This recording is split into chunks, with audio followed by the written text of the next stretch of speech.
La Savoie en général et notre secteur du lac du Bourget en particulier sont miraculeusement épargnés par le virus, ce qui n'était pas gagné, hein, parce qu'on est quand même une région doublement frontalière avec la Suisse et l'Italie a été très touchée. Voilà. Et donc on a cette chance qui fait que du coup, la gestion de nos politiques publiques, par exemple vis-à-vis des personnes âgées, est moins dramatique parce qu'on n'a pas dans nos EHPAD, alors que c'est l'hécatombe au niveau national, on n'a pas de difficultés particulières. C'est pas dû à nous, c'est le contexte général qui est quand même très favorable. Avec un mois d'avril comme on a eu, on aurait les restaurants, les bars auraient engrangé un chiffre d'affaires énorme. Et nous, derrière, notre fiscalité dépend de cette activité économique. Donc l'activité économique souffre et va souffrir beaucoup. Et nous, derrière, par ricochet, au fond, on va subir pleinement, de plein fouet, les conséquences fiscales, financières de ces difficultés. On évalue d'ores et déjà à entre 6 et 7 millions d'euros de pertes sèches pour l'agglomération, les conséquences de cette crise sanitaire puis économique. On bouffe déjà complètement nos marges d'autofinancement sur une année.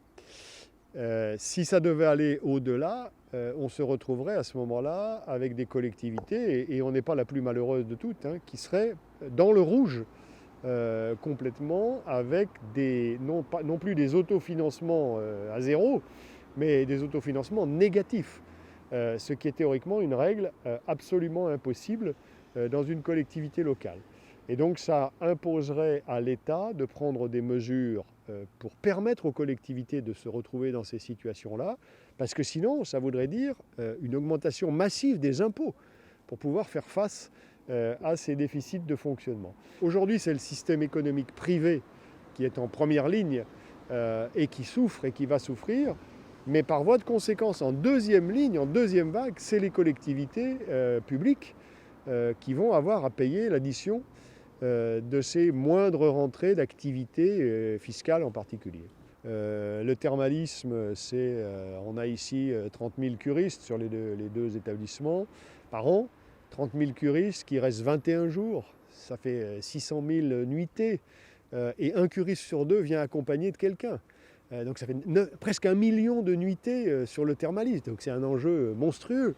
Et puis bien sûr, sur tout ce qui est autour du lac, on évoquait tout à l'heure la question des festivals.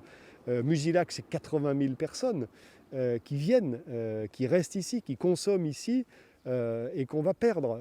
Et donc, si vous voulez, tout ça, même le mois de mars et le mois d'avril ne sont pas des mois négligeables. Ils représentent à peu près 15% de notre saison d'ensemble. C'est 15% de perdus d'ores et déjà. Donc si vous voulez, voilà, on n'a pas que le tourisme et le thermalisme, mais le tourisme et le thermalisme sont des moteurs de l'économie locale et donc des moteurs fiscaux aussi derrière. Pour nous, la taxe de séjour qui rentre dans nos caisses, voilà, on a d'ores et déjà perdu 15% de sa valeur.